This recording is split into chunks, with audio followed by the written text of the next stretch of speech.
बढ़ते आगे रुक करेंगे बड़ी खबर का, जहां हरियाणा में बिजली के दाम बढ़े हैं और इस पर आम आदमी पर असर पड़ेगा। दरअसल बिजली के दामों में इजाफा हुआ है, जिस पर आम आदमी पर अब असर पड़ता हुआ नजर आएगा। हरियाणा में 10 लाख से ज्यादा बिजली के उपभोक्ता हैं। 4 करोड़ 20 लाख के घाटे में है हरियाणा का बिजली विभाग और लगभग 2,75,000 उपभोक्ताओं पर 2,72 करोड़ का भार डाल दिया गया है।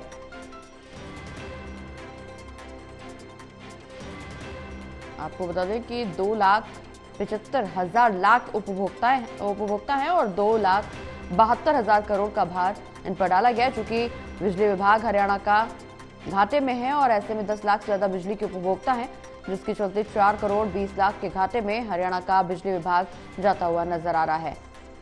ज्यादा जानकारी के लिए हमारे साथ एसोसिएट एडिटर देवेंद्र कथुरिया जी जुड़े हुए। देवेंद्र जी, बिजली के दामों में बढ़ोतरी हुई है और ऐसे में आम आदमी पर एक बार फिर से असर देखने को मिल सकता है। हरियाणा का बिजली विभाग घाटे में है और इसका पूरा भार अब आम जनता पर। कल 1 अप्रैल से टोल के रेट तो साथ के साथ लागू हो गए थे, लेकिन बिजली की बढ़ी हुई दरों को लेकर थोड़ी सी दुविधा की स्थिति थी जी। लेकिन वो सही थी, लोग थोड़ा सा कंफ्यूज थे क्योंकि टोल पे ज्यादा शोर था मीडिया में। तो टोल की दरें तो कल से बढ़ गई थी, नई दरें वसूल की जा रही है। बिजली निगम दरअसल 420 करोड़ के घाटे में है, पीछे फायदे में चल रहे थे, इसलिए 3 साल से रेट नहीं बढ़ाए। मनोहर लाल जी के टाइम में शत्रुजीत कपूर जो डीजीपी है, ये बिजली निगमों के हेड थे, तो इन्होंने थानों में जो बिजली चोरी होती थी, सरकारी दफ्तरों में, सब पे रोक लगाई थी। बिजली निगम फायदे में आ गए थे, करोड़ों के फायदे में थे, लेकिन इस बार फिर 420 करोड़ का घाटा है बिजली निगम को। तो सरकार ने फैसला किया कि उपभोक्ताओं से वसूला जाए। एफएसए होता है, फ्यूल सरचार्ज एडजस्टमेंट कहते हैं, एफएसए की मद होती है एक जी। कि बिजली अगर महंगी मिलती है तो पब्लिक से महंगी दरें ही वसूल की जाएंगी। तो करीब 10 लाख उपभोक्ता बिजली उपभोक्ता है हरियाणा में। 10 लाख में से 2.75 लाख बिजली उपभोक्ताओं पर 2.72 करोड़ का भार डाला गया आर्थिक, मतलब जो ज्यादा बिजली यूज करते हैं, जो आर्थिक तौर पर सक्षम है।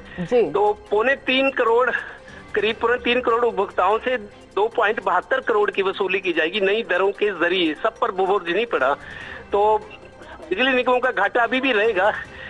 420 करोड़ में से अगर पौने 3 करोड़ आ जाए तो बाकी भी घाटा रहेगा, उसको बाद में करेंगे। लेकिन फिलहाल सरकार ने ये कहा है कि 2.75 लाख जो बिजली उपभोक्ता है उनसे पैसा वसूल लेकिन ऐसे में सवाल ये है कि बिजली विभाग घाटे में हो और इसकी वसूली जनता से की जा रही है, उपभोक्ताओं से की जा रही है। आम आदमी पर जितना असर पड़ेगा उसका क्या कुछ माहौल बनता हुआ नजर आएगा? देखिए प्रगति, आम आदमी जिसको हम गरीब कहते हैं, जो कम यूनिट फूकते हैं, जिनके छोटे मकान है, छोटे कमरे हैं, बिजली की बचत करते हैं, उनको छोड़ा गया, एग्जेम्प्टेड किया गया उनको। जो थोड़ा ठीक ठाक है, जिनकी बिजली की खपत जिनकी ज्यादा है, उन पर ये भार डाला गया है। 2.75 लाख बिजली उपभोक्ताओं पर ये भार डाला गया है। इस दौरान यूनिट भी डिसाइड किया गया है कि किसी का अगर बिजली बिल इतने यूनिट से ऊपर आएगा तो उससे ये सरचार्ज वसूला जाएगा, या फिर इसके लिए कोई टर्म्स एंड कंडीशंस बनाई गई हैं, या फिर ये आगे निर्धारित किया जाएगा? देखिए प्रगति, बिजली बिलों के लिए एक स्लैब होता है, 4-5 स्लैब है। एक जो जैसे औद्योगिक घरानों को, औद्योगिक फैक्ट्रियों को बिजली दी जाती है, व्यापारिक प्रतिष्ठानों को दी जाती है, स्कूल कॉलेज है, मंदिर है, या जो गरीब तबके के लोग हैं 50 से 100 यूनिट तक बिजली फूकते हैं। छोटा मतलब 1 कमरे का मकान है, पूरा परिवार रहता है गरीबी की हालत में, ऐसे लोगों को छोड़ा गया है। लेकिन 200 यूनिट से ऊपर, 200 यूनिट और 500 यूनिट के बीच में जो स्लैब है, 500 से लेकर 750 में, 750 से ऊपर 1000 से ऊपर है, तो अलग अलग स्लैब्स है। जो गरीब लोग हैं, जो आर्थिक तौर पर सक्षम नहीं है, उनको बख्शा गया। 200 यूनिट महीने की जो ऊपर जलाते हैं, 200 यूनिट से ऊपर ज्यादा जिनकी खपत है, उनसे ये वसूला जाएगा। मतलब 10 लाख में से 2.75 लाख उपभोक्ताओं से वसूला जा रहा है। मतलब ये वो है जो अपर क्लास है, जो गरीब है, वो बहुत सारे वो लोग हैं जो निचले स्तर के हैं। तो ये थोड़ा सा मतलब उस तरीके से जो सक्षम है, आर्थिक तौर पर संपन्न है, उन पर ये भार डाला गया। 10 लाख में से जो 2.75 लाख उपभोक्ता है, जो मतलब आर्थिक तौर पर संपन्न है, उनसे ये वसूली की जाएगी। चलिए, बहुत बहुत शुक्रिया देवेश जी, तमाम जानकारी मैं दर्शकों तक पहुंचाने के लिए।